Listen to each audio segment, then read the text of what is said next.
Eu tentei escrever, não consegui. As palavras fugiram em disparada, se ocultando por trás da madrugada, à procura talvez de outros poetas que não queiram falar de coisas tristes. Olá, sejam todos bem-vindos a mais uma edição do Casarte Marginal, que nesta edição tem a honra e o prazer de receber Cissa Lourenço. Cissa, seja muito bem-vinda. Obrigada, boa noite a todos. A honra é toda minha. Muito feliz de estar aqui com vocês. Muito legal. Bacana. Cissa, você sabe que aquilo que somos muitas vezes é preponderante para aquilo que fazemos. E aquilo que somos começa a ser formado na mais tenra idade. Eu sei que você teve um contato inicial com uma parte da literatura, né, que é a literatura oral, aquela que a gente transmitida de pai para filho, através de contação de histórias.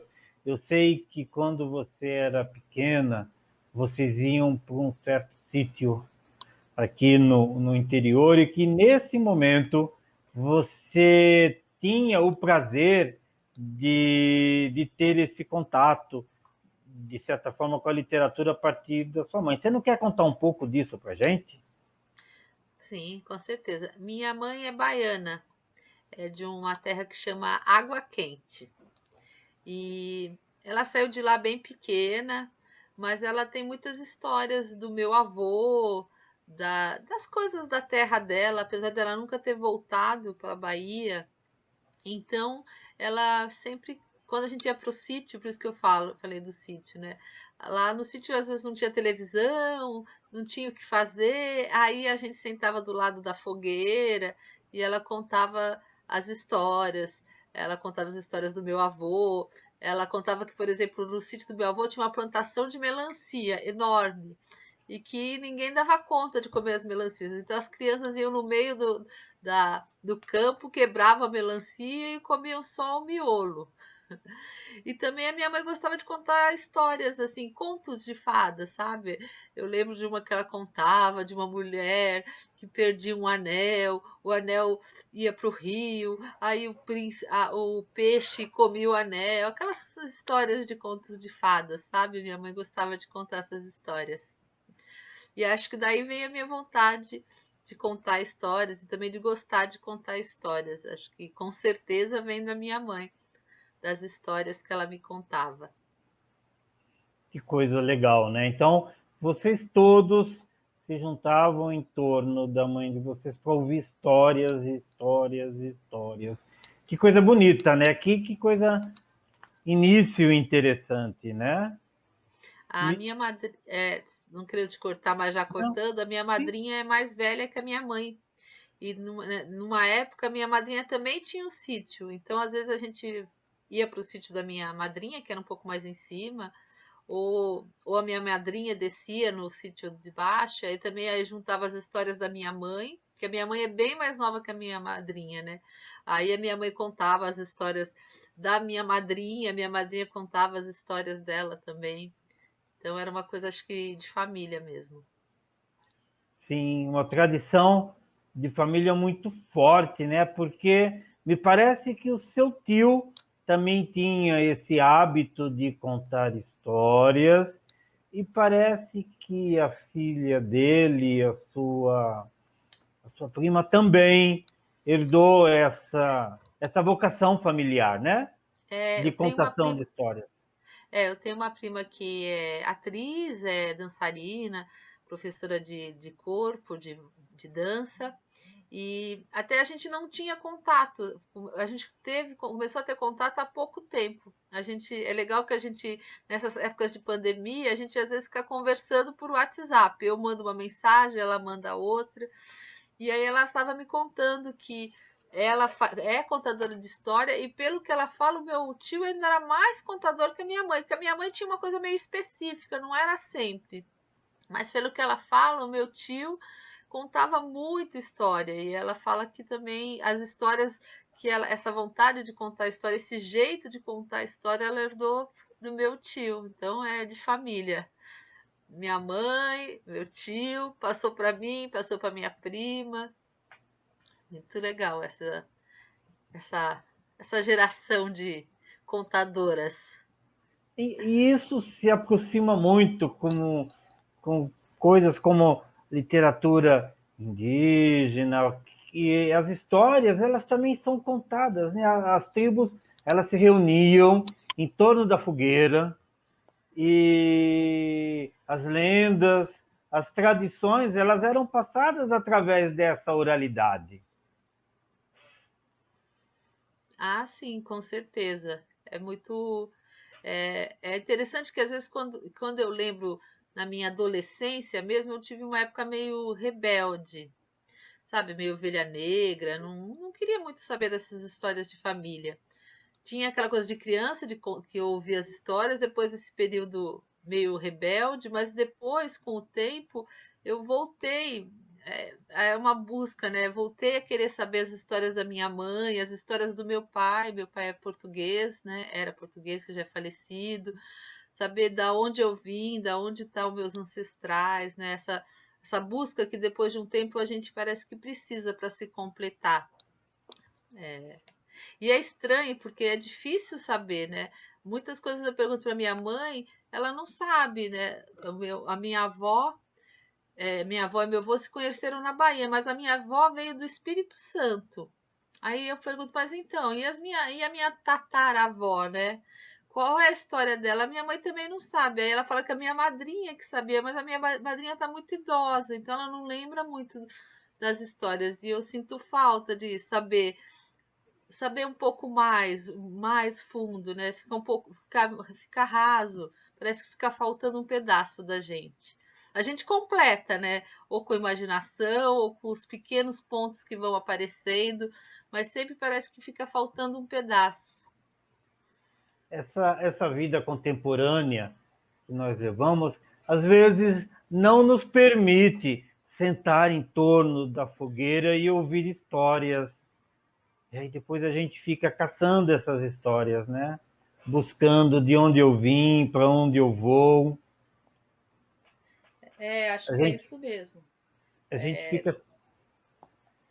No dia a dia a gente fica tanto atrás do dia a dia mesmo, né? Trabalhar, o que você tem que fazer, o que você tem que comprar, as contas a pagar, que a gente não tem tempo de se conhecer, né? E se conhecer faz parte de conhecer o seu passado, né? As suas raízes. Não tem Sim, como se conhecer sem a gente conhecer as nossas raízes. verdade. E por falar em conhecer raízes, vamos falar de uma certa traquinagem, de uma certa menininha que tinha o pai dono de um bar, de uma lanchonete, de um irmão dessa menininha que, assim como ela, era apaixonado por gibis e se Você está muito, aproveitavam da você hora tá do muito, almoço você para tá muito bem poder informado, viu? para poder conseguir levantar fundos pro gibi. Conta isso pra gente, traz essa história tão mágica pra gente. Então, foi uma pergunta, né? Da onde começou o meu gosto pela literatura, por essas Sim, histórias? Então, eu era bem pequena, devia ter uns 5 anos, 5, 4 anos, bem pequenininha mesmo. E o meu irmão é 4 anos mais velho que eu, e ele já adorava gibi. E eu, lógico, vi o meu irmão mais velho, lógico, se ele gostava, eu também gostava. E o meu pai tinha esses bares do centro, sabe, que servem PF, prato feito. aqueles que no almoço enche de gente. Então, meu irmão tinha um truque, que era assim, quando o bar estivesse bem cheio, bem lotado, bem na hora do almoço, que ele não tinha tempo de nada, ele falava assim, vai lá, Cissa, vai lá pedir dinheiro pro pai para comprar gibi. Aí eu era pequenininha, meu pai usava aqueles aventais compridos, sabe? Aí eu ficava no avental dele, pai, dá dinheiro pra gente comprar gibi? Pai, dá dinheiro. Aí meu pai, pra não ficar com aquela criança no ouvido dele, ele abria a caixa e pegava assim, vai menina, sai pra lá, vai comprar esse gibi e me deixa em paz. E aí acho que começou, a gente tinha muitos gibis, muitos. Tio Patinhas, Turma da Mônica. Inclusive, quando eu fiquei um pouco mais velha, quando era criança, eu queria ir na Disneylândia, como toda criança, mas eu tinha um diferencial. Eu achava que a Disneylândia não era um parque de diversões, era entrar numa história do Tio Patinhas. Quando eu descobri que a Disneylândia era um parque de diversão só e que tinha os brinquedos, foi uma decepção. Eu falei assim, gente, para mim, a Disneylândia era entrar na história do Pato Caiu. Donald, era entrar na história do Tio Patinhas, era sair naquelas aventuras que o Tio Patinhas tinha. Eu fiquei muito decepcionada, porque para mim a Disneylândia era isso na minha cabeça de criança. E o meu irmão comprava muito gibi, eu também, e eu adorava aquelas coleções, que eu não sei se você lembra, que era um livrinho com um CD, um CD não, com um disco, né? Um disquinho pequeno. Aí você tinha a historinha e tinha o disco para colocar para escutar. Eu tinha vários também. E eu tinha até um que eu tinha medo dele, que era a história, acho que era a Caverna do Diabo. E o disco era vermelho. E o meu irmão, que sempre foi meio capeta, ainda me colocou um medo, que tinha uma maldição no disco. Então eu tinha aquele disquinho vermelho, mas eu tinha uma certa desconfiança com ele, sabe? Gostava, mas deixava do lado. Mas tinha vários, Patinho Feio, Branca de Neve, tinha a coleção inteira desses gibizinhos com o disco. Eu, eu, eu confesso que eu também comecei a pegar gosto pela leitura, pelos HQs, né, pelos gibis.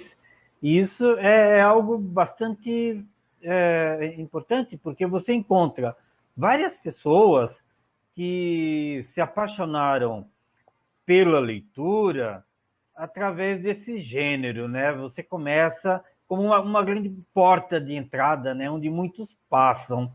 Isso é muito legal, não é verdade? E aí eu fico lembrando, eu fico tentando imaginar aquela menininha correndo por entre as mesas do almoço, onde as pessoas estavam comendo, onde os almoços estavam sendo servidos, e aquela menininha correndo atrás do soldo para o gibi.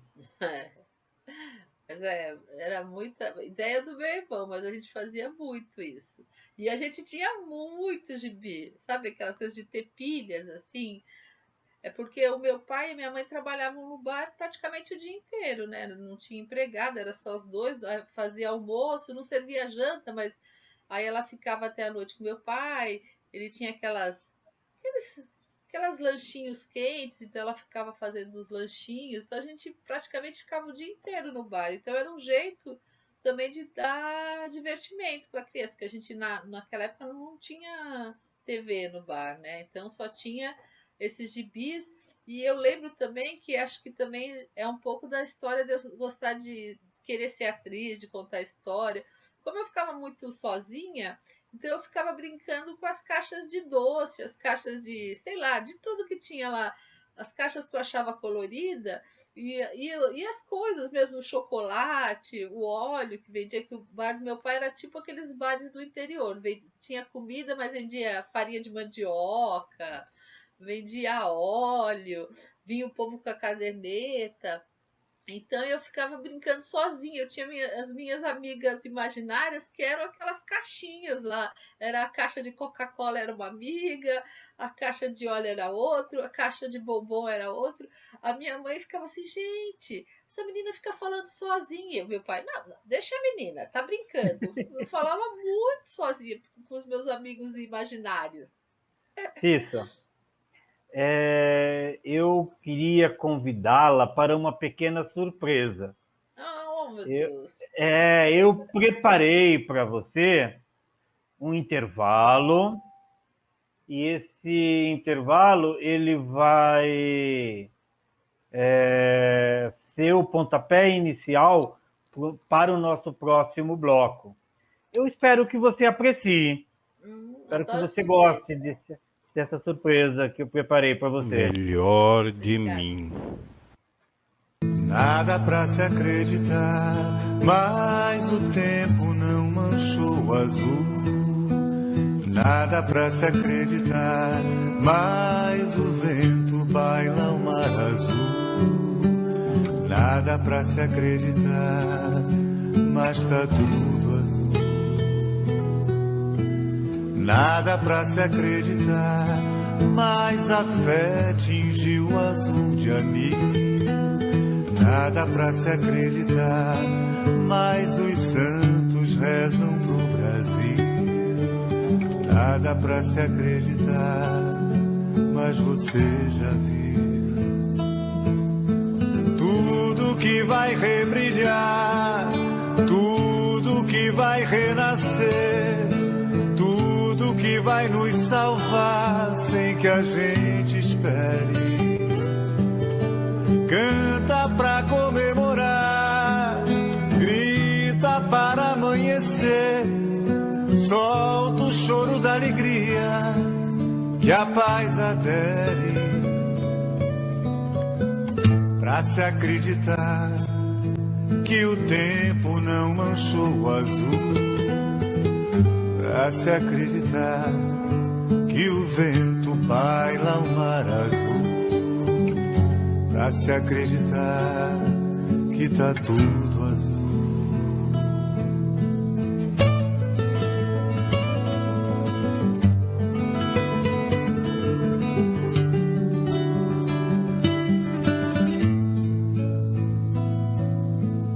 Nada pra se acreditar, mas a fé tingiu o azul de anil. Mas os santos rezam pro Brasil. Nada pra se acreditar, mas você já viu. Tudo que vai rebrilhar, tudo que vai renascer, tudo que vai nos salvar sem que a gente espere. Canta pra comemorar, grita para amanhecer, solta o choro da alegria, que a paz adere. Pra se acreditar que o tempo não manchou o azul. O príncipe que não sabia de nada. Está cada vez mais pobre de maré. Esse rei é um fim de feira. Com a bagunça a gente vai de marcha ré. Vamos ter que trabalhar para poder devolver o dinheiro. A culpa é sua. A culpa é sua. Nunca pede nada e nem você o que não é seu. Mas eu achei que podia pegar também. Pensei assim que ninguém chorar. Veja só que susto agora pra você. Tem com a boca no balão. Não dá pra negar que temos mesmo é que escutar. Gritar e colorir tudo que você me passar. Ai, eu não quero escutar não. Vai aprender, vai decorar. Ai, isso tá é chato. Vai escrever, vai recitar e até somar. E agora eu não sei o que eu faço na minha cabeça. Vai estourar. Não tem jeito, não tem que estudar. Vamos construir um futuro bem melhor. O príncipe que não sabia De nada. ia vencer a façanha.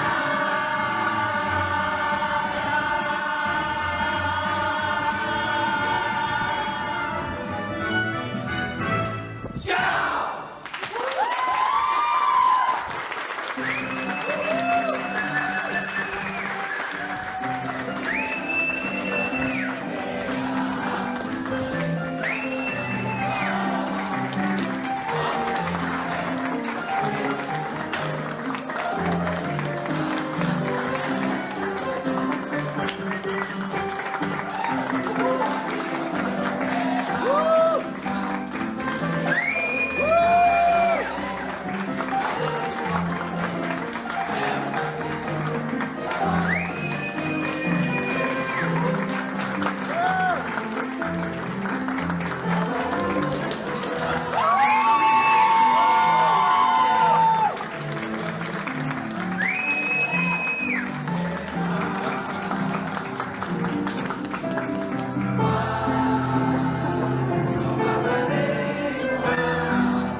Cissa Lourenço, vem pra cá.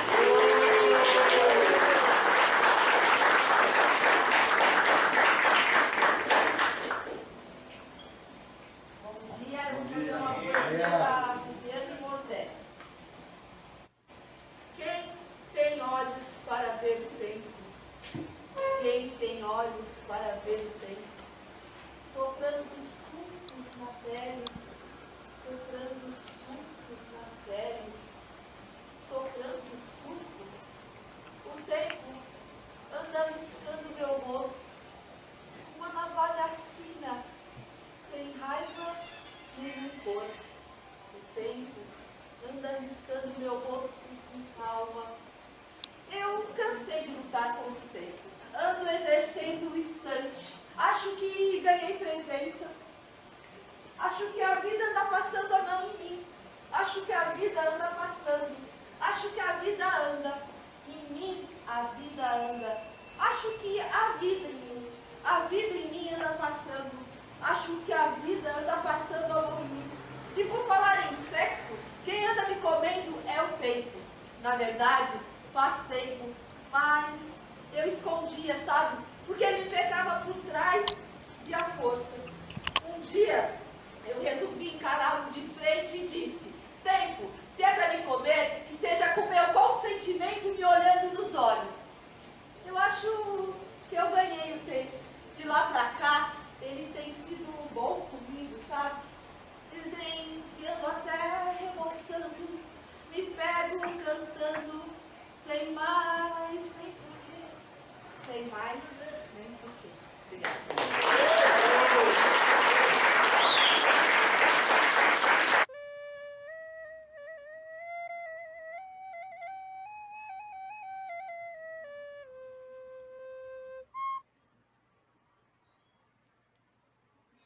Ah, que legal, viu? Fiquei muito emocionada, muito emocionada. Bom que você gostou. Ah, Cissa, a gente às vezes transita da realidade para a fantasia, da fantasia para a realidade. Eu queria pegar um gancho de uma época em que uma garotinha transformava um tapete em uma ilha e colocava os seus bichinhos, os seus brinquedos nessa ilha e transformava essa ilha na ilha dos bichinhos. E ali, com os seus brinquedos, começou a fazer teatro. Fala um pouco disso pra gente. então, volta um pouco essa história de meus pais estarem trabalhando, então a gente acaba não tendo tanto tempo de ficar com outras crianças. E eu tinha aqueles brinquedinhos de borracha, sabe? Agora nem tem mais, mas normalmente tem criança bebezinho assim que é para os dentes, né? Mas eu tinha vários de vários formatos, tinha cavalinho, ursinho, cachorrinho. E aí então eu colocava, tinha vários, bastante também. E aí eu colocava no tapete da sala ou de casa. E aí a margem do tapete é como se fosse a cidade desses bichinhos. Aí eu distribuía eles em cantos assim do tapete. Então ali é a casa da ursinha rosa. Ali é a casa do cachorro bolinha. Ali, e aí eu distribuía e aí eu ficava brincando, né? Brincando já fazendo historinha, porque aí eu tinha o cachorro ia falar com a ursinha. Ah, eles iam fazer uma um passeio juntos. Aí acontecia alguma coisa que eles encontravam o lobo mau. E aí acho que começou a coisa de querer interpretar, de querer contar história, de entrar na história, né? Eu até hoje sou muito criança. Tem um poema curto meu que é assim: não adianta, já decidi, vou envelhecer criança. Eu acho que essa criança que brincava com o ursinho, com o cavalinho, com o patinho, tá aqui ainda, com certeza. E faz teatro assim, faz teatro a sério, mas faz teatro brincando também, né? Quando é para entrar na história, eu entro com essa coisa de criança, de viajar junto. Gosto muito, por exemplo, de fazer espetáculo, de fazer contação de história com as crianças e colocar as crianças dentro da história. Ficar tudo. A gente já não sabe o que é realidade, o que é história. Acho isso muito gostoso de fazer.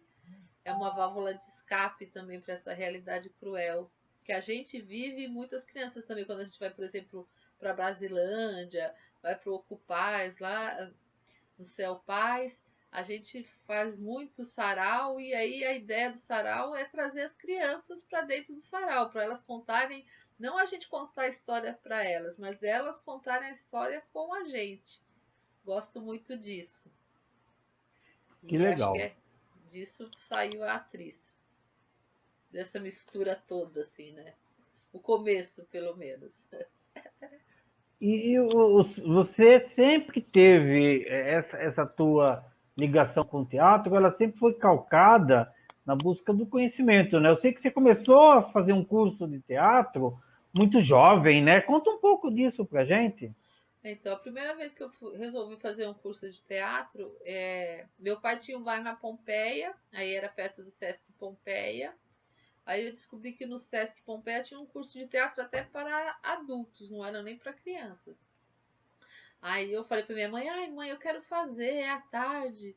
Aí minha mãe foi lá fazer inscrição e até como era um curso de adultos, ela teve que tipo fazer uma autorização para eu poder participar do curso.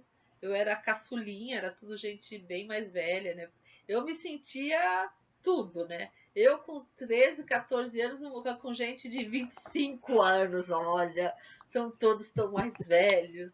Eu me achava tudo. Adulta. Com certeza.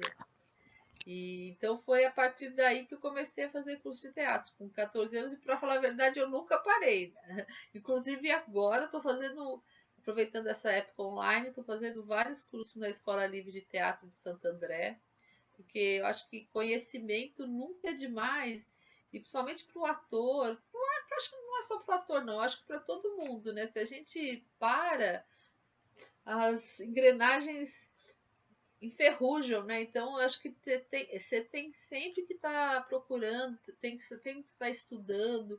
Eu sou um pouco preguiçosa, então eu acho que também fazer aula, fazer curso me estimula a pesquisar.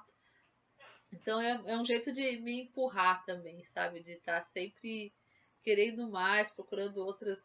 Quando você faz aula, te dão novas ideias, novas expectativas, novas experiências, né? As experiências de outras pessoas é muito bom. Eu também sou uma eterna estudante e gosto muito desse papel. Também gosto desse papel, eu faço muito curso pensando no que eu vou usar, né? Eu sou daquelas que tem milhares de cadernos com exercícios, com coisas para poder ser uma duplicadora, né? Eu acredito muito no teatro do oprimido, que ele fala que toda pessoa que faz teatro do oprimido é principalmente o duplicador, né?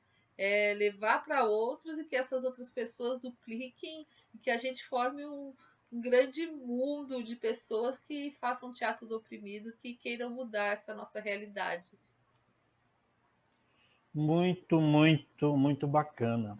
Nessa primeira fase, em que você era talvez a caçula da turma, talvez aquela pessoa que as pessoas olhassem como alguém a ser protegida.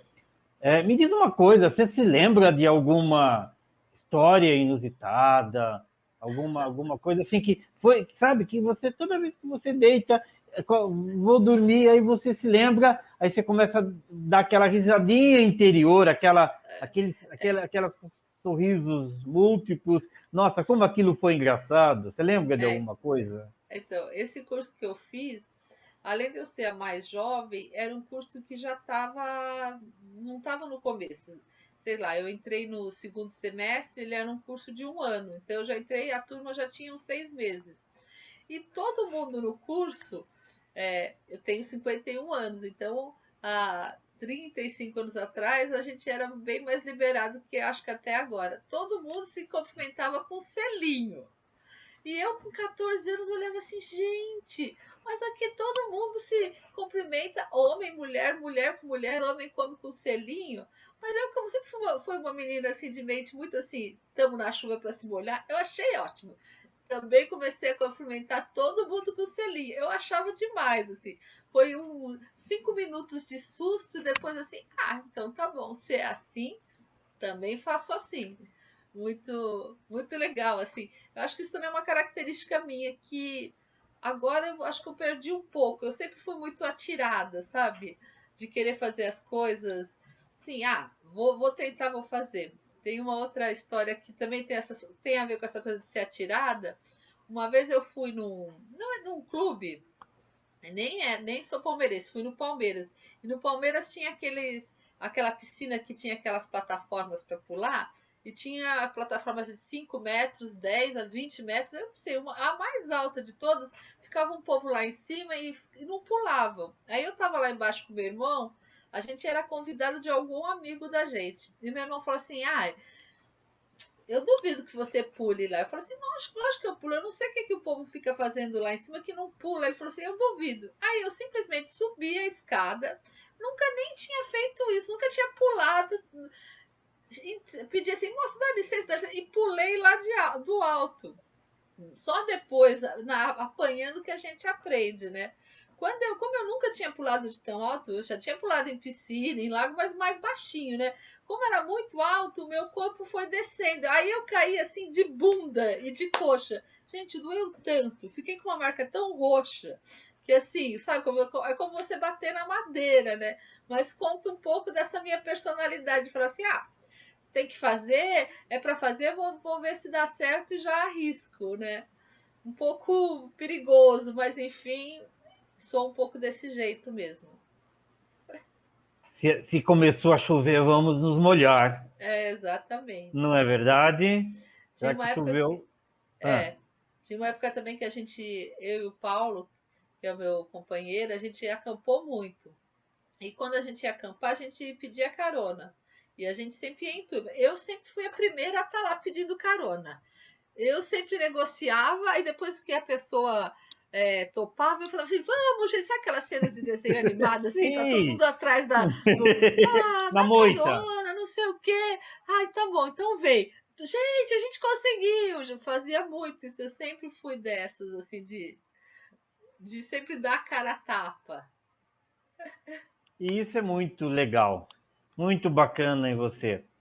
E depois, mais ou menos com 16 anos, eu sei que você também começou a fazer um outro curso, acho que lá na Vergueiro, se eu não me engano, e que isso foi bastante importante, né? Você acha isso muito decisivo na sua vida, né? Fala um pouco sobre esse curso, sobre essa fase.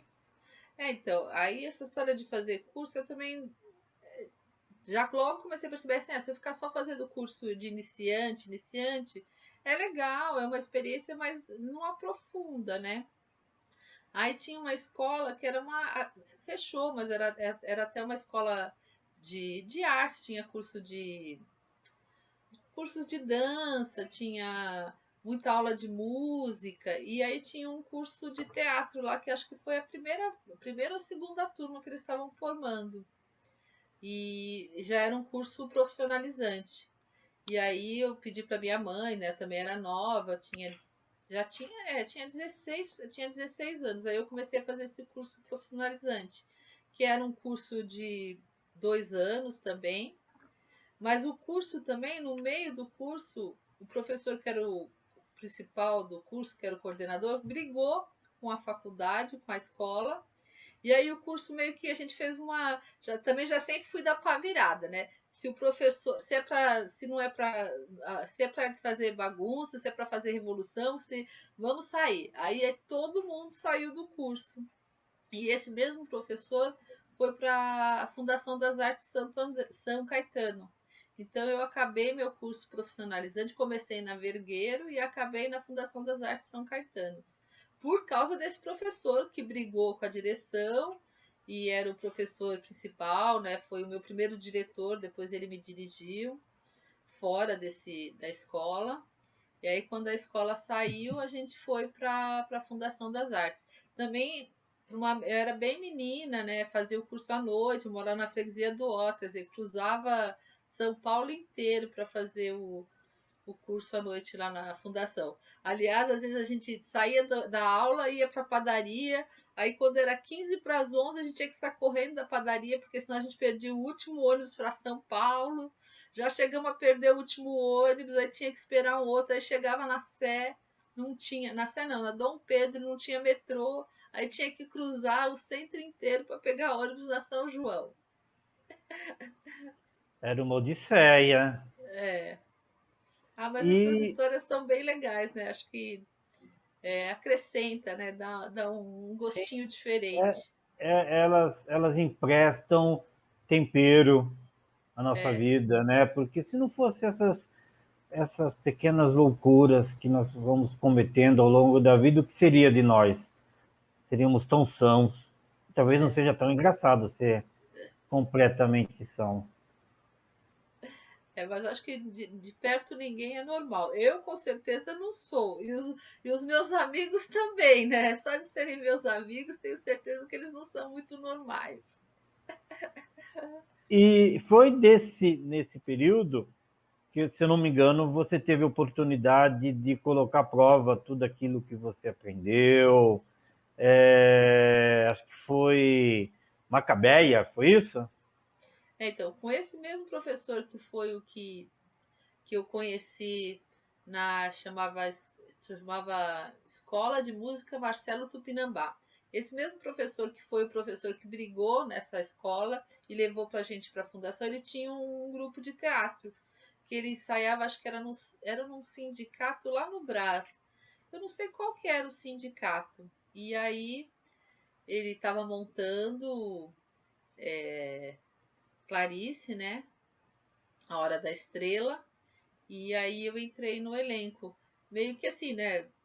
Aquela história, a gente já fazia o curso com ele, fomos para a fundação com ele, aí ele tinha esse grupo que não eram. A maioria das pessoas que faziam o curso não eram era um grupo grande que ele tinha.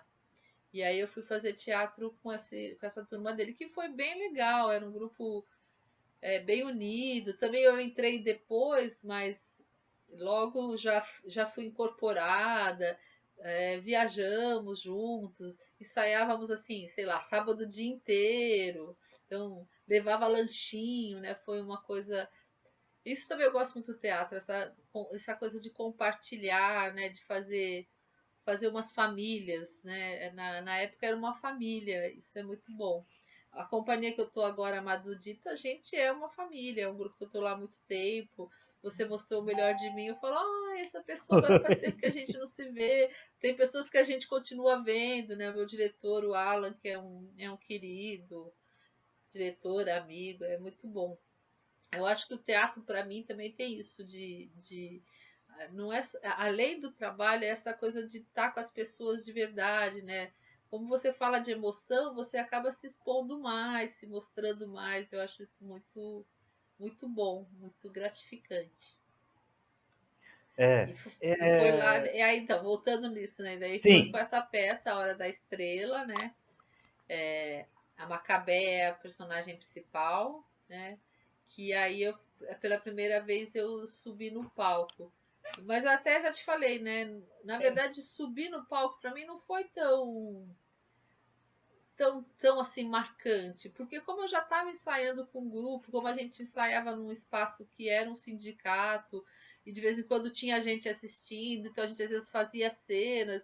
Então quando a peça esteve pronta, eu não sei, não senti aquela coisa assim de estou entrando a primeira vez. Foi uma emoção, mas como já era uma coisa, eu já me sentia muito em família, muito protegida, assim, foi bem gostoso. A gente viajou, foi para alguns lugares, se apresentou lá no próprio sindicato, foi bem gostoso. dizem que essa falta de ar, essa tensão que a gente sente às vezes ao subir no palco, ela tem a ver com o respeito que o artista tem para com o público. Ah, com certeza, né? Você quer dar o melhor de si, né? Aí sempre dá aquelas coisas, mas e se eu não conseguir, né? E se, né? Mas esse se, ao mesmo tempo que é tenso, é gostoso também, né? É uma energia, né? Eu acho que essa tensão é uma energia boa também de usar para o seu lado, positivamente, sabe? Para te dar mais energia para subir no palco. Acho bem bom. Sim. Eu gostaria de convidá-la para mais uma pequena surpresa. Ai, ai, ai. Para mais um interlúdio. Eu espero que você goste. E aí pessoal, tudo bem com vocês? Eu sou a Paola Silva e sejam muito bem-vindos ao canal Cantadora de Histórias. E hoje eu trouxe uma curta poesia da poeta, atriz e gente boa demais, Cissa Lourenço. Levo a vida guiada pelo coração, a cada passo que dou, deixo migalhas de mim espalhadas pelo chão. Cissa Lourenço.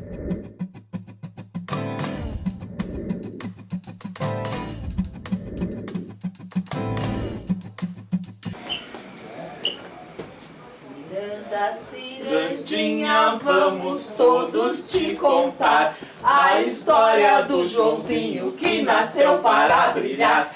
Ciranda, cirandinha, vamos todos te contar a história do Joãozinho que nasceu para brilhar. Ele tem 10 anos. De manhã joga bola, à tarde vai pra escola. Ele tem 12 anos, brinca de aviãozinho, vendendo coca no morro vizinho. Aos 16, O sangue corre nas veias, brinca de papai e mamãe na cadeia. O que você propõe? Uma nação madrasta ou uma nação mãe? É mais fácil reduzir a maioridade penal do que aumentar a consciência social. Bala, bala, bala pras crianças!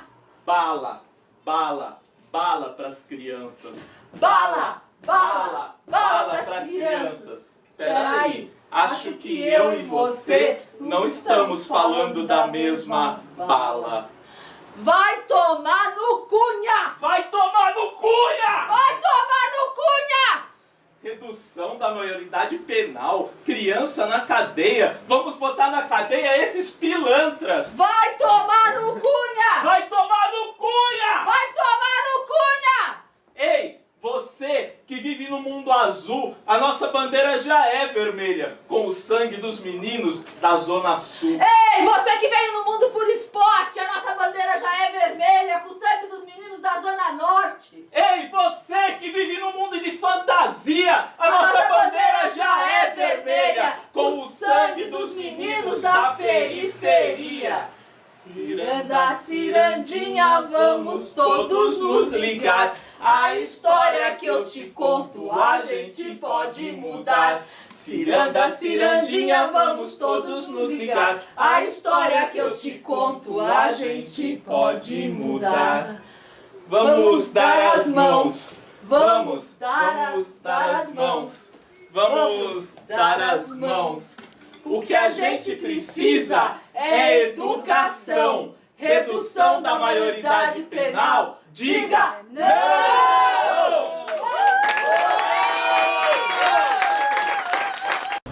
Olá pessoal, nós mulheres criamos asas. Se não aguenta o tranco, vaza. Cissa Lourenço em uma antologia poética Elas. Tchau pessoal.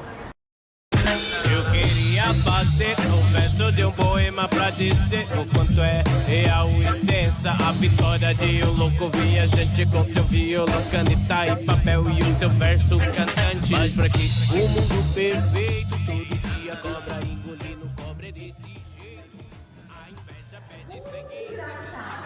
Não tinha terra, não tinha nada. Ninguém podia entrar nela não, porque na casa não tinha chão. Ninguém podia dormir na rede, porque na casa não tinha parede. Ninguém podia fazer xixi, porque pinico não tinha limpo.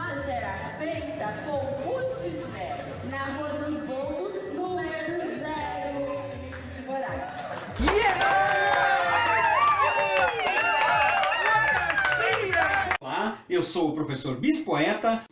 Olha, o nome dele é Sete Marias em Uma, da Cissa Lourenço. Quando nasci, naquele sábado à noite, um anjo de Pileque disse: Um brinde, mais uma maluca. Criança espiava por cima do balcão, passava gente cheirosa, gente rabugenta, gente banana, gente leão. O pai atrás do balcão era tranquilo e orgulhoso. O pai atrás do avental e do balcão. A mãe forte ralhando. Já pra dentro, menina! A menina tinha muitos amigos. São Paulo, São Paulo, eu me chamo Maria, mas não tenho solução. São Paulo, São Paulo, como tantas outras Marias, eu te dou meu coração. Eu não devia lhe dizer, mas essa cidade, esse monóxido de carbono, deixam a gente chapado, que é uma beleza. Espero que tenha gostado. Ai, adorei. Ainda quando você pôs aí o do Vinícius, né? A minha casa, que é o Akane, que é do nosso coletivo até hoje, ele aí tá pequenininho. Ele tá agora maior que eu, que ele entrou no nosso grupo com 9 anos. E aí é logo no começo que ele entrou, e agora ele tá com 13. Acho que ele ou 9 ou 8, eu me perco nas idades, sabe? Mas ele era um toquinho, agora ele tá mais alto que eu. Muito legal de ver essas imagens. É legal também a gente ver outras pessoas fazendo o que você escreve, né? Dá um calorzinho no peito muito bom. Ainda mais que são todas pessoas muito queridas, né? A Paola tá morando na Itália, em Milão, e ainda a gente tem contato de vez em quando. Ela entra em alguns saraus com a gente. O Bispoeta, que tá com a gente sempre. O Akane, que também eu acho que eu tenho muita sorte, né? O nosso coletivo Poetas do Tietê é uma família, né? O Akane já somos todos uma família. Era o nosso bebezinho, junto com a Sofia também, que agora já tá uma moça. Talvez ele foi aquilo que a Cissa foi no início da carreira teatral dela, naqueles cursos de teatro, em que talvez ela fosse a menorzinha. Acho que sim, né? O Akane sempre teve uma coisa de gostar de fazer, de sair com a gente, com adulto. Até é engraçado que às vezes a gente vai, por exemplo, para a Brasilândia e a gente faz as coisas com as crianças. Agora não, que ele está adolescente, mas antes, no lugar de fazer as coisas com as crianças, ele queria ficar com a gente, queria fazer poesia com a gente. Eu e o Akane já fizemos muitas poesias juntos, a gente já fez muitos duetos, adoro. Até hoje a gente faz duetos juntos. Faz Os Miseráveis do Sérgio Vaz, faz uma música da Bia Ferreira. Adoro fazer duetos com o Akane. Legal. Essa história de escrita é muito pessoal, né? Mas, pelo menos comigo, isso é bastante forte. Eu acho que a gente se apaixona pela leitura, né? E aí, nesse sentido, eu imagino como foi preponderante, né? Aquela menininha, né? Vou lá pegar esse ganchinho novamente, que ela tinha os seus livros, os seus discos coloridos, que eram tocados naquelas radiolas antigas para hoje, antigas no hoje, mas naquela época eram verdadeiras máquinas de mágica, porque a gente podia colocar aqueles discos coloridos e acompanhar as histórias através deles. Então, talvez aí tenha aquela sementinha do amor pela leitura. O que você acha? Então, a leitura, né? Eu devo muito ao meu irmão, desde o gibi, e aí depois, quando a gente já era mais velho, já com 10, 12 anos, meu pai deixou a gente ficar sócio daquele Círculo do Livro, que vinha uma revista por mês, você pagava uma mensalidade, você podia escolher um livro de graça por mês, quer dizer, de graça nada, era mensalidade, e aí também você tinha os outros livros, e meu pai normalmente deixava, além do por mês, que era da assinatura, às vezes deixava escolher um livro a mais, Uma vez o meu irmão, outra vez era eu que escolhia. Então a paixão da escrita, de ler, veio muito disso. Meu irmão sempre gostou muito de ler, então tinha muitos livros em casa. Mas naquela época eu não pensava em escrever, não. Não vou te falar que eu já pensava em escrever, que eu não pensava. Aí quando eu comecei a fazer teatro, eu comecei a escrever, mas não era pensando numa escrita de livro, né? Era uma escrita de necessidade. Ah, a gente vai fazer uma cena, eu quero fazer um monólogo sobre a Frida Kahlo. Ah, então eu preciso escrever um texto. Então era meio que uma necessidade que o teatro me colocava. Aí com o Paulo, né? O Paulo, já ao contrário de mim, que escreve desde sempre, e sempre preocupado com a escrita. Então a escrita tem muito a ver com o Paulo, né? E com o sarau. É engraçado quando você vai no sarau. Eu, pelo menos, quando eu saio do sarau, eu saio cheia de ideias para escrever. Eu acho o sarau muito estimulante. Então foi a partir dessa, já mais velha, né? A partir de começar a frequentar sarau, que aí eu tive essa vontade dessa escrita mais poética mesmo, né? Não uma escrita, ou a escrita do teatro, ou uma escrita, assim, às vezes de confissão, né? Também tem, eu já escrevi antes, mas assim, eu tô com alguma coisa na cabeça que está me incomodando, aí eu escrevia. Essa escrita mais lírica, mais poética, tem muito a ver com esse mundo de sarau. Acho que não só para mim, como para muitos, né? Muito bom a gente falar, já teve várias declarações, eu nunca escrevi, a partir de comecei a ir em sarau, comecei a escrever. Para mim foi exatamente isso, e até hoje é assim. Quando eu assisto um sarau, às vezes eu estou no meio do sarau, estou ouvindo a poesia da pessoa, estou querendo pegar meu caderninho. Porque a pessoa fala uma coisa, que me vem uma outra ideia, que eu penso e falo assim, tenho que guardar essa ideia. Eu tenho, na verdade, um caderno cheio de ideias, porque às vezes eu assumo que eu tenho um pouco de preguiça. Eu acho que poderia escrever muito mais, assim, mas eu acho o sarau perfeito para formular as ideias. E a partir daí, dos saraus, de começar a fazer sarau, fazer poesia, que agora eu me considero uma poeta, mas foi para mim difícil também assumir isso, sabe? Falava assim, não. Até hoje, ontem eu fui me apresentando assim, sou aprendiz de poeta, mas eu acho que isso é bom, né? Acho que eu sou aprendiz de tudo na vida, inclusive de ser poeta. Eu acho muito legal essa perspectiva, né? Esse olhar de que a gente está sempre como aprendiz, porque aí a gente não se limita, né? A partir do momento que você fala, não, eu estou formado, eu já sei o que sou, já estou pronto. Eu acho que as coisas ficam mais difíceis, né? É muito legal essa visão de que eu ainda estou em formação. Mas eu sei que você foi uma leitora muito ávida. Eu sei que você gostava muito de bibliotecas, era apaixonada por Jorge Amado, José de Alencar, Érico Veríssimo, e que você intercalava isso já naquela época que você estava naqueles cursos de teatro, lá nos primeiros cursos de teatro, você sempre que podia visitava a biblioteca, sempre que podia visitava os amigos que tinham livros. Eu tinha uma amiga que tinha a coleção inteira do Érico Veríssimo e a coleção inteira do José de Alencar. E eu li muitos José de Alencar, quase um monte de livro do Érico Veríssimo. E o Jorge Amado foi já uma paixão minha mesmo, de ir na biblioteca. Eu moro na freguesia e tem a biblioteca da Lapa. Eu ia lá na biblioteca da Lapa, pegava 2 livros, aí devolvia os 2. Li muitos livros de Jorge Amado. Eu adorava Jorge Amado. Eu acho que com certeza, nos meus 13, 14, 15 anos, eu lia muito mais do que eu leio agora. Era tipo um livro por semana.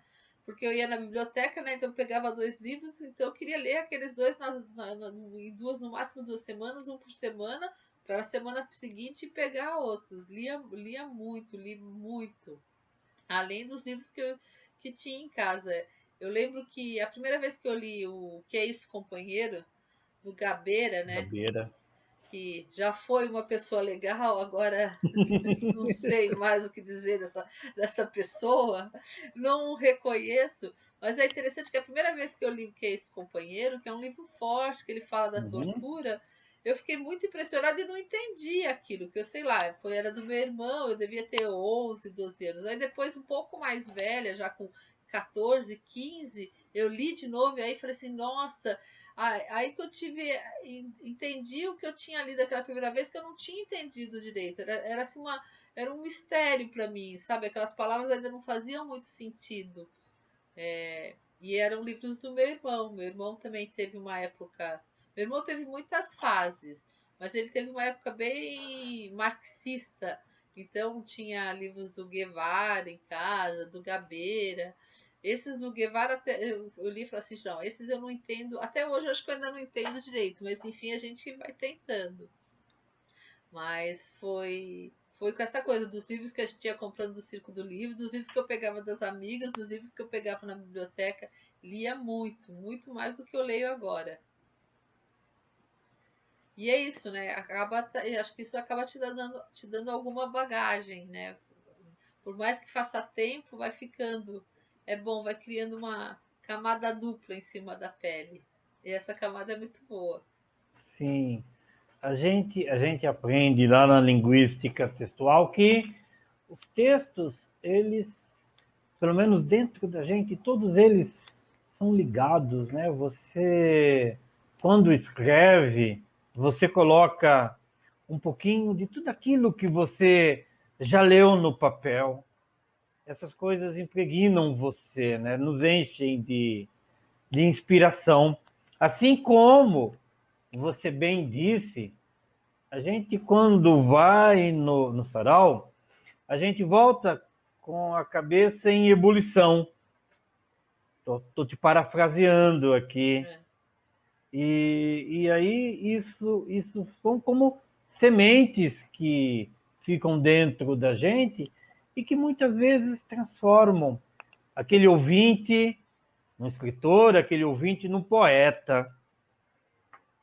E aí uma pessoa que talvez fosse apenas um turista da poesia começa a viver poesia. Eu acredito muito nisso. Eu acho que a poesia, na verdade, eu acho que a arte, ela, mais do que diversão, aliás, para mim, diversão, entretenimento é outra coisa, não é importante, mas eu acho que a cultura é um pouco mais profunda. E eu acho que isso faz diferença, muda a vida da gente, né? Dá outra dimensão. Por isso que a gente faz tanto sarau, por isso que a gente quer levar a poesia, quer levar a escrita, porque eu acho que todo mundo é capaz, com certeza todo mundo é capaz. Nem sempre a pessoa teve a oportunidade, mas a partir do momento que ela é presenteada com a poesia, com o teatro, com a música, isso logo germina, assim. Eu acho que o ser humano é um terreno fértil, que às vezes só precisa de um pouco de água. A semente já está lá. E é isso que a gente sempre faz, né? Com os poetas do Tietê, com certeza essa é a intenção. Por isso que a gente vai fazer poesias nos lugares mais inusitados. Vai fazer poesia no meio da rua, no farol, né? Aquela pessoa que está indo para o trabalho, naquela pausa do farol, ela vai receber uma poesia, vai ouvir uma poesia curta, vai fazer sarau dentro dos presídios, vai fazer sarau na Fundação Casa, vai fazer poesia na Brasilândia, vai fazer cortejo no meio da comunidade. Isso é muito, muito bom. Eu acho que a poesia, eu acho que a arte, de modo geral, tem que estar, não pode estar fechado dentro daquele quadrado, dentro do objeto, né? Dentro da biblioteca, dentro da casa de espetáculo, dentro do teatro. Eu acho que ela tem que estar em todo lugar, tem que estar no bar, tem que estar na rua, que é isso que para mim importa mesmo. É isso que eu quero, para mim e para os meus. O Paulo, né, acabou de escrever aqui nos comentários: a arte transforma. Também acredito muito nisso. Acredito mesmo. Eu acho que você também. Com certeza. Tem um poema que eu nunca lembro o autor, que é um livro de poesia na gaveta não serve para nada. lugar de poesia é na calçada. Para mim é isso. Agora, eu gostaria de conversar contigo sobre uma flor. Sobre uma flor atrás dos muros. Conta pra gente. Então, eu vou voltar um pouquinho, né? Desde 2015 a gente faz um projeto que é dos poetas do Tietê, mas é um projeto do Jaime Queiroga, que é trabalhar com pessoas que estão em privação de liberdade. E desde 2015 a gente faz um sarau semanalmente no Presídio Feminino da capital, que a gente só parou agora por causa da pandemia, então não pode, faz um ano que a gente não está indo na penitenciária, mas tirando esse ano da pandemia, semanalmente, todas as quartas-feiras, a gente estava à tarde dentro da penitenciária feminina da capital. E é um mundo não sei se não é bem um mundo, mas é um lugar muito acolhedor, apesar de não parecer, mas para quando você se dispõe a estar lá, as mulheres são muito. Eu acho que isso já faz parte da mulher, porque a gente também faz no presídio masculino, sarau, no Adriano Marrei, que também é muito bom, mas eu acho que com as mulheres é muito mais próximo, muito mais pele, é muito mais emoção. E as mulheres se entregam muito mais, contam mais das suas histórias. Lá, assim, semana sim, semana não, a gente chora. A gente chora de felicidade, a gente chora de tristeza, a gente chora de acalentar umas às outras. Então, esses 4 anos que a gente tá lá semanalmente, são muitas histórias que a gente escuta. E não tem como essas histórias não mudarem a minha vida, né? Eu acho que elas me transformaram, me fizeram ver as coisas de outra maneira, enxergar o ser humano de outra maneira, me enxergar de outra maneira mesmo. Porque às vezes eu pelo menos tenho assim, mas para que eu nasci? Para que eu tô fazendo? Para que eu tô aqui nessa terra? E aí quando eu penso de estar lá dentro, de levar poesia, de ouvir as histórias, de ouvir gente falar assim, eu não gostava de escrever e a partir de agora eu gosto, eu não sabia escrever, a partir da poesia eu reaprendi a escrever, ajudar, né? Eu já ajudei a gente falar, eu não escrevo, então vamos fazer junto, me fala aí o que você quer falar. Então é isso, e você quer falar como? Então ajudar a fazer essa poesia junto, isso me transformou. Tenho muitas amigas que eu conheci lá dentro, que agora felizmente já estão soltas, estão em liberdades, pessoas que agora eu carrego no meu coração. E essas histórias me estimularam, me fizeram querer ter o meu próprio livro. Aí o ano passado eu mandei para o PROAC, né, pro edital, e aí ganhei, né, o edital do PROAC. E esse ano vai sair o meu primeiro livro de poesia, que eu devo, que é para elas, por elas, para as mulheres da PFC. Então é um livro que eu vou fazer. A minha ideia é fazer uma espécie de crônica de uma história de uma mulher, que nem sempre é de uma mulher, às vezes é de várias mulheres, né? Como eu digo, as histórias a gente vai transformando. E a partir dessa crônica vai ter uma poesia. Vai ser mais ou menos essa mistura de um pouco de documentário, um pouco de lirismo, ou lirismo com documentário, ou contação de história. Vai ser um livro de poesia, mas assim, eu nem sei se vai ser poesia exatamente. Vai ser conto, crônica, poesia. E vai sair esse ano esse livro. Já tenho algumas poesias escritas. É um projeto que eu gosto muito, que faz tempo, desde que eu estou lá, desde 2015, né? Há uns 2 anos eu já fiquei com essa história na cabeça. Cada vez que eu ouço uma história, eu falo assim, gente, isso não pode ficar só para mim. Mais pessoas têm que saber essa história que elas estão me contando. Então é uma maneira de passar as histórias delas, de homenageá-las. Eu confesso que eu estou bastante curioso. Eu tenho certeza que você aqui deixou todos muito ansiosos e eu tenho certeza que vai ser algo muito bacana, porque você, através da sua arte, você vai estar resgatando histórias de vida. Muito legal. Parabéns pelo projeto. Esse ano vai sair. Eu acho que vai ser... Para mim vai ser uma coisa muito gostosa de fazer. E a ideia, depois que o livro estiver pronto, a gente vai fazer o lançamento em algumas escolas e eu vou levar algumas mulheres que já estão fora para fazer o lançamento comigo. Então, sei lá, eu vou ler a poesia, espero ler a poesia de uma pessoa e essa pessoa tá lá contando um pouco como foi a minha experiência lá dentro e a experiência delas também. Eu acho que vai ser um projeto bonito, que não vai ser só meu, vai ser um projeto com certeza de muitas mulheres e com certeza algumas eu vou carregar junto para esse lançamento. Tem uma que chama Miriam Baião, que já participou em alguns saraus com a gente, você já deve ter visto. Ela é angolana, tem uma história linda de força, de vida, de energia. Então, ela com certeza, eu vou levar ela para as escolas para ela contar um pouco das histórias dela. A Thalita, que está fora. São várias, né? Jaqueline. Aí se eu começar a falar de uma, eu vou esquecer, melhor não falar de parar. Mas são muitas mulheres que, felizmente, já estão soltas, estão em liberdade e que vão levar essa empreitada comigo. Muito legal.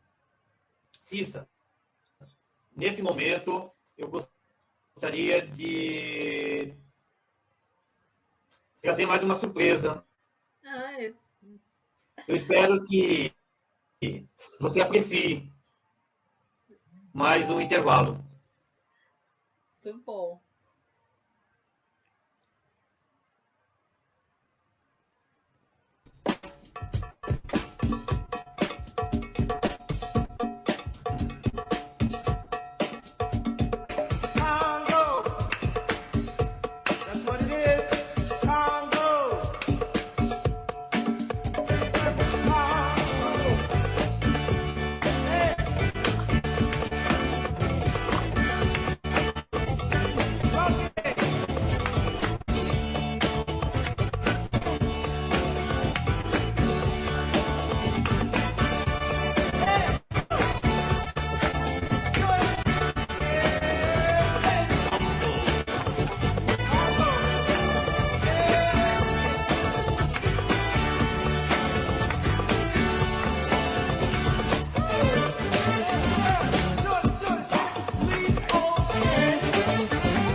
Poesia na faixa. Olha a poesia na faixa. Não sou alegre, nem sou triste, sou poeta. A moleca que mora no segundo andar da maloca acha graça, jogando meleca na burguesia que passa. Cícero Poeminha com sotaque recifense. Da Rua da Aurora, dá pra ver a Rua do Sol. Da Rua da Aurora, dá pra ver a Rua do Sol. Não tem inverno, todos verão. Olha a poesia, poesia na faixa, poetas do Tietê. Eu moro em mim mesmo, não importa que o apartamento é pequeno. É melhor assim, tem menos lugares pra eu perder as minhas coisas. Mário Quintana.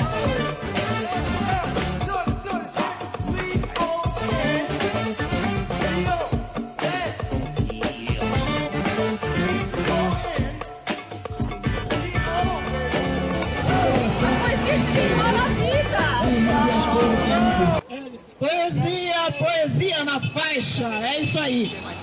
A moleca que mora no segundo andar da maloca acha graça, jogando meleca na burguesia de casa. Então fica frio que estás no alto da das prateleiras. Benditos sois entre as caixas de remédio. Socorrei-me, pois parece que irei explodir.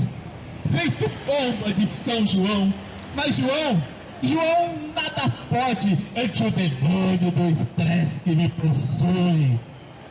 Solta o manto suavizante, tarja preta, que traz a paz das nuvens à minha cabeça. Ontem, puta que pariu. Hoje, a dor desistiu? Sumiu! Santo! São Rivotril! André Dias, meu parceiro, meu brother. A vida não basta ser vivida! Até tem que ser explorada! A arte existe porque a vida não basta!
No mundo anda perdida. Eu sou aqui na vida, não tem norte. Eu sou a irmã do sonho e desta sorte. Sou a crucificada, a dolorida. Sombra de névoa tênue e esvaecida, é que o destino amargo, triste e forte, impele brutalmente para a morte. Alma de luto sempre incompreendida. Sou aquela que passa e ninguém vê. Sou a que chamam triste sem o ser. Sou a que chora sem saber porquê. Sou talvez a visão que alguém sonhou. Alguém que veio ao mundo para me ver e que nunca na vida me encontrou. Flor Bela Espanca. Uou! Como 2 e 2 são 4, sei que a vida vale a pena. Mesmo que o pão seja caro e a liberdade pequena. Como seus olhos são claros e tua pele morena. Como é azul o oceano e a lagoa serena. Como um tempo de alegria por trás do terror me acena. Como a noite carrega o dia em seu colo de açucena. Sei que 2 e 2 são 4, sei que a vida vale a pena. Mesmo que o pão seja caro e a liberdade pequena. Ferreira Goulart. E se a gente é o que come, fala aí, Vitor Rodrigues. Se a gente é o que come, quem não come nada some. Se a gente é o que come, quem não come nada some. Deve ser por isso que ninguém enxerga toda essa gente que passa fome. Vitor Rodrigues. Tem macho que se acha, mas não tá ligado que o homem verdadeiro é aquele que é parceiro. Na briga com as amigas, contra o machismo e o mau caratismo. Na briga com as amigas, contra o machismo e o mau caratismo. O homem de verdade não bate na mulher e lava uma pia até a última colher. O homem de verdade não bate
Você foi procurar umas imagens do baú mesmo, viu?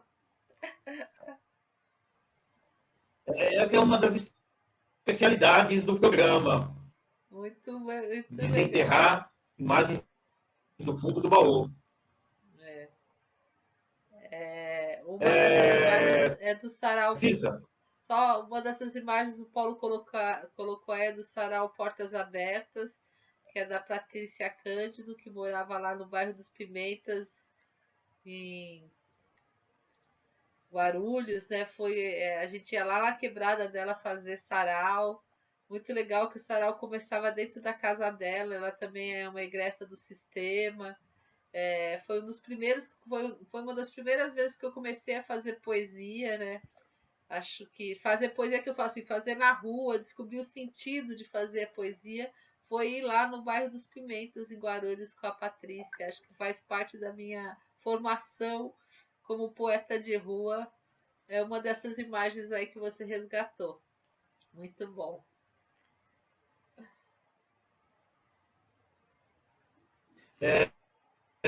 A gente percebe que isso é muito forte na sua trajetória, né? Fala um pouco dessa sua história com e nos poetas do Tietê. Então, o coletivo tem, agora eu já não sei, mas acho que são 12 anos. Eu acho que estou no coletivo há uns 10 anos, que nos primeiros 2 anos eu não participava, ficava assim, só mais de plateia. Então, mas que eu assumi que eu sou poeta do Tietê, pelo menos já tem uns 10 anos. E o coletivo já, desde o começo, a ideia era fazer poesia em lugares mais inusitados. E é esse projeto que a gente tem, que Poesia na Faixa, acho que é o nosso carro-chefe, assim. É muito legal você fazer poesia na rua, né? É muito bom, muito enriquecedor ver como as pessoas respondem. Desde aquelas pessoas que respondem muito bem, até aquelas que xingam você, acham que você está fazendo besteira. Até esse processo é muito enriquece a gente. É muito gratificante. Mas na maioria das vezes a gente é muito bem recebido, as pessoas gostam muito. É legal, às vezes eu estou em um lugar que eu nem imagino e falo assim, eu já vi vocês fazerem poesia lá na minha quebrada. Porque a gente faz esse projeto Poesia na Faixa, a gente já fez em um monte de lugar. A gente fez desde a Paulista, já fez no Seito, já fez lá no bairro dos Pimentas, já fez no Jardim Ângela, já fez fora de São Paulo, já fez no Rio de Janeiro, poesia na faixa de areia. E é muito bom você chegar nas pessoas de uma forma que elas não esperam, né?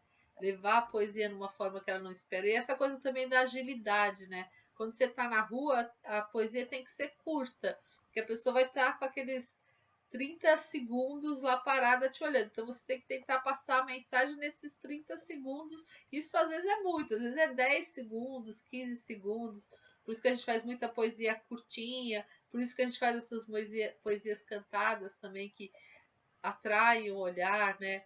Eu acho que é uma escola como poeta, como atriz, como cidadã, né? Eu acho que a rua é um aprendizado para qualquer pessoa. Você fazer, desde fazer poesia a vender chiclete, eu acho que estar na rua é sempre um aprendizado. E os Poetas do Tietê é um coletivo. A gente fala que assim, para você ser Poetas do Tietê é fácil. Se você vai vai dois, no terceiro vez que você está com a gente já foi batizado, já ganha camiseta. A gente tem essa coisa de sempre querer que todo mundo participe, de ser eu acho que de ser um projeto que quer sempre ter gente mais, quanto mais é melhor. Então tem muitas pessoas queridas, a gente, além de um coletivo de poesia, é um coletivo de amigos. Essa época de pandemia que a gente não pode fazer poesia na faixa, a gente se fala, tem um grupo de WhatsApp. Mas eu pelo menos sinto muito falta e tenho certeza que não só eu, né? A gente vive chorando assim, e quando a gente vai poder ir pra rua de novo?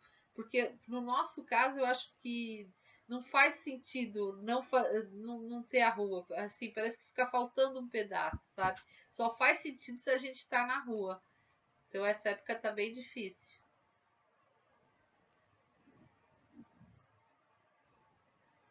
Muito, muito legal. A gente percebe, como eu disse, né? Isso parece muito importante na sua trajetória artística. Essa história de você colocar a arte na rua, né? De colocar as coisas para andar. A história da contação de história também. Eu vejo isso como uma característica muito forte sua. Ah, com certeza. Eu gosto muito disso. Eu acho que para mim faz muito sentido. Não consigo imaginar a gente faz sarau, faz muito sarau em escola, mas é uma outra coisa também quando você está em escola, né? Não é um teatro. Gosto de fazer poesia em qualquer lugar, no bar, na escola, mas eu acho que a rua é muito mais forte, né? Eu acho que ela para mim parece que ela vai mais longe, por ser assim inusitada, por abrir a porta assim, né? A gente chuta a porta, né? A gente vai entrando sem ser convidado, mas às vezes é muito bem recebido, né? Apesar de não ter sido convidado, depois que a gente entra, a gente é muito bem recebido. Isso é muito bom.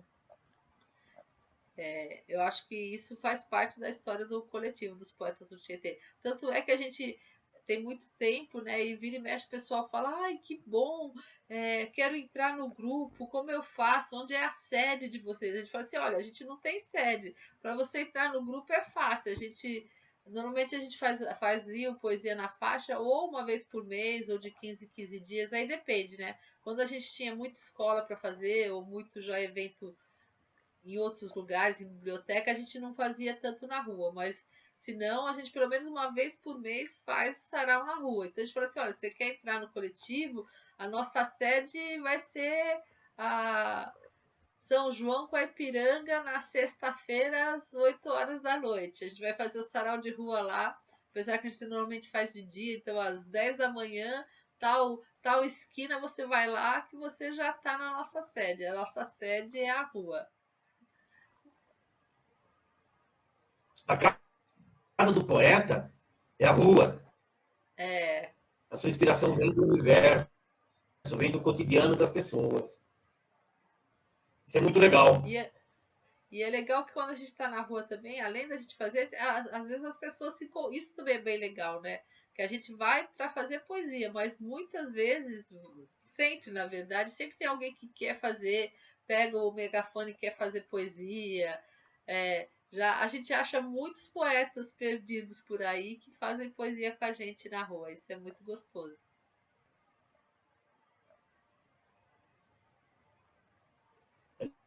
Legal mesmo. E eu vejo que vocês participam de outro sarau, esse mesmo, que estava no vídeo. É um sarau que aconteceu ali, no meio da rua, né, na comunidade, na favela. Que coisa linda, né? Então, esse sarau que está no vídeo é o da Patrícia, que é o sarau Portas Abertas. Normalmente ela faz ou antes, ou durante o sarau, ou depois. A casa dela, a gente faz sempre perto da casa dela, e ela sempre faz um cachorro quente, pipoca, pra gente, pra comunidade. Já está na ideia do projeto dela, né? Que é sarau Portas Abertas.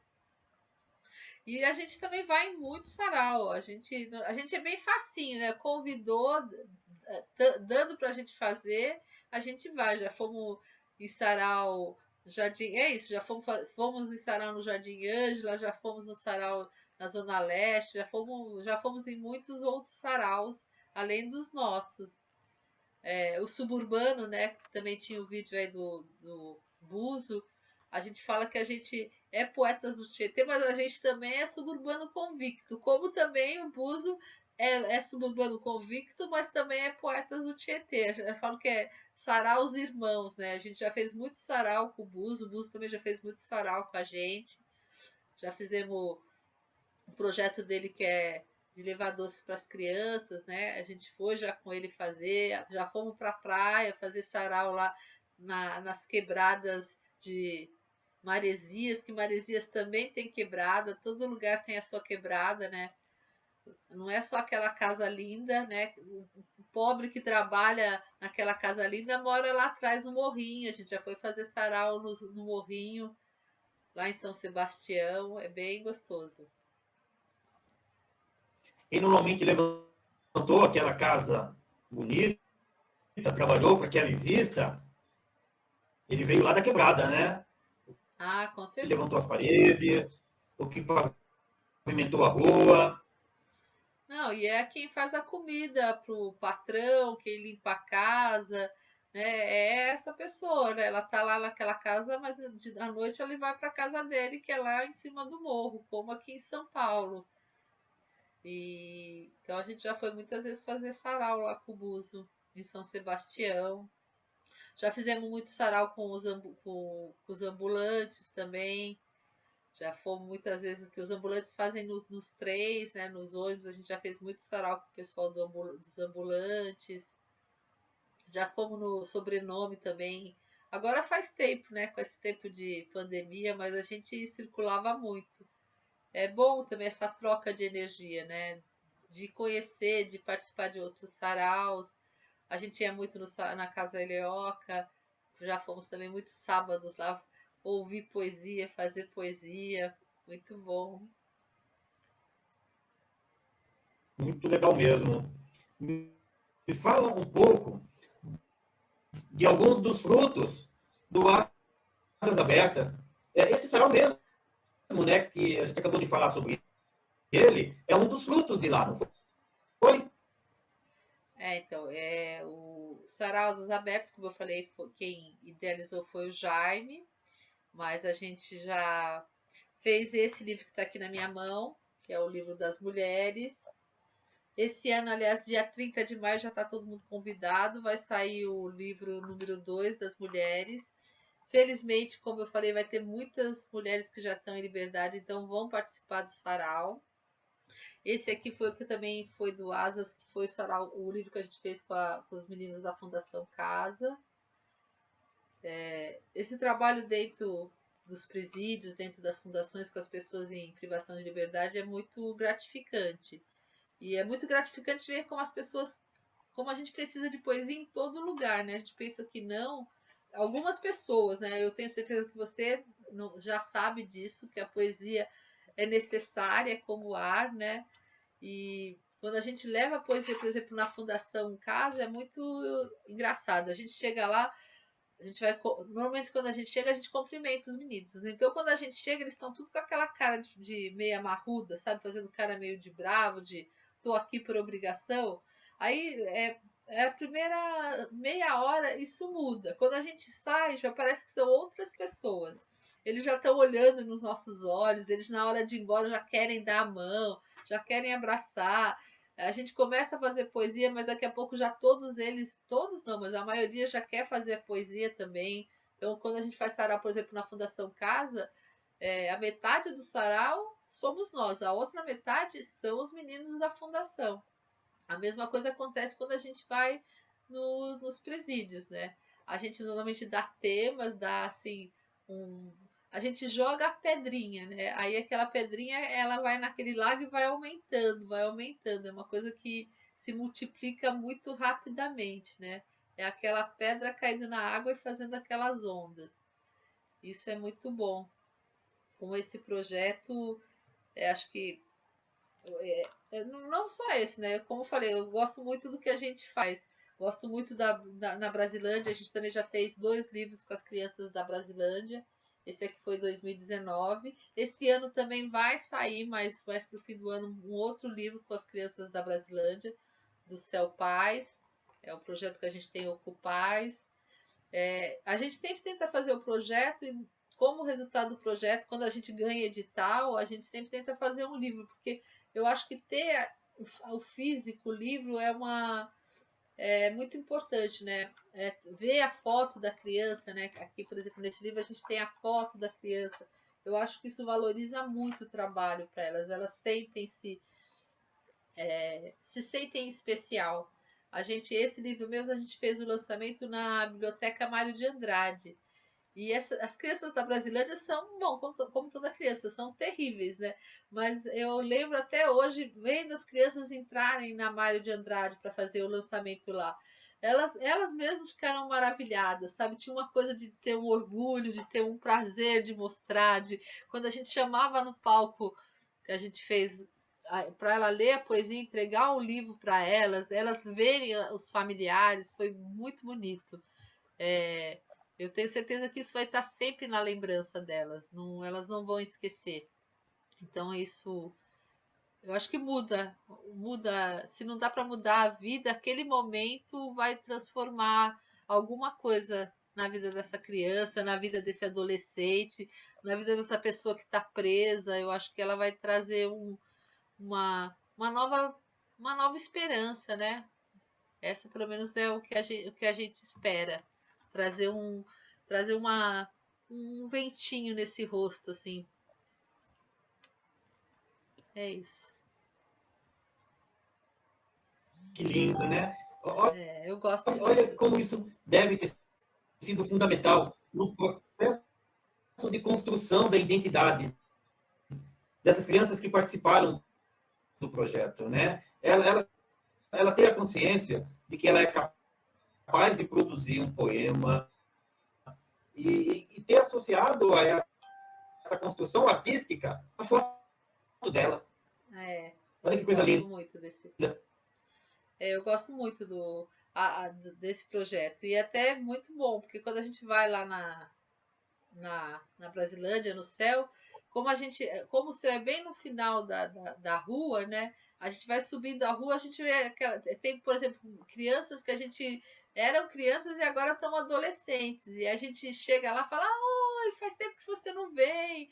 Tem criança que pede a camiseta, né? Eu já dei algumas camisetas, e a criança fica toda orgulhosa que tem a camiseta dos poetas do Tietê.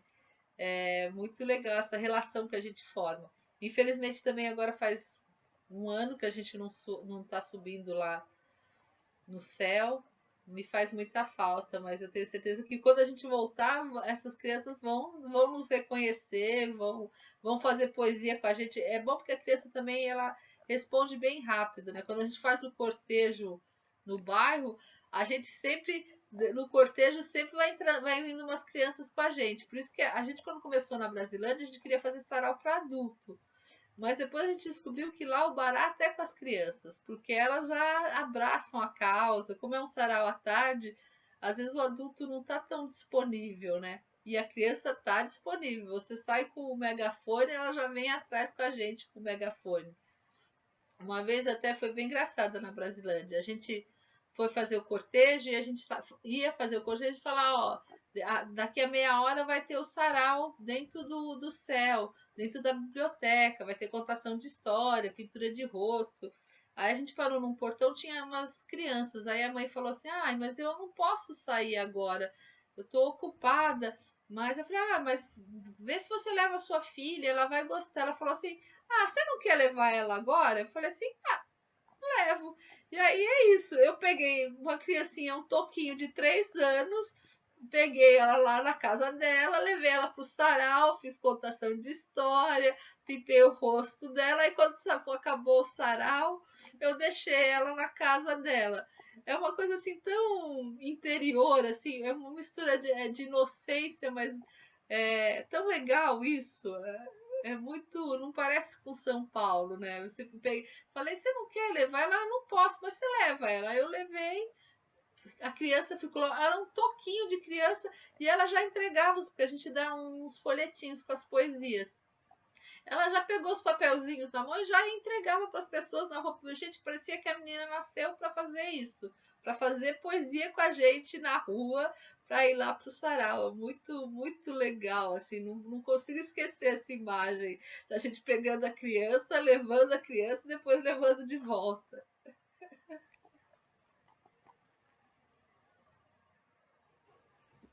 Que coisa linda. Parabéns, Cissa. Parabéns, Paulo, Dália. Parabéns, poetas do Tietê.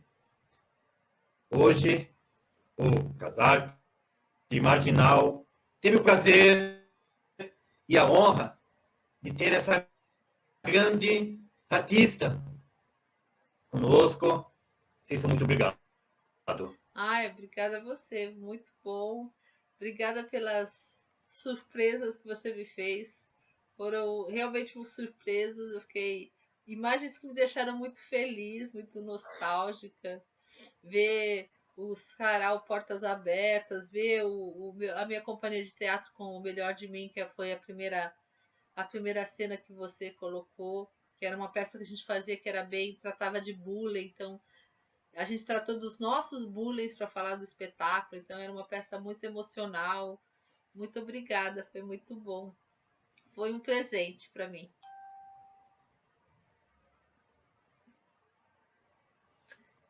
Muito obrigado, Cícero. Muito obrigado, queridos internautas, queridos ouvintes. Muito obrigado a todos vocês que nos acompanham aqui pela internet, que nos acompanham na web rádio canceleoca.com. A casa de todas as culturas. Queridos ouvintes, muito obrigado. Vocês são o principal motivo disso tudo. Sem vocês, nada disso faria sentido. Obrigado. Valeu, gente. Obrigada.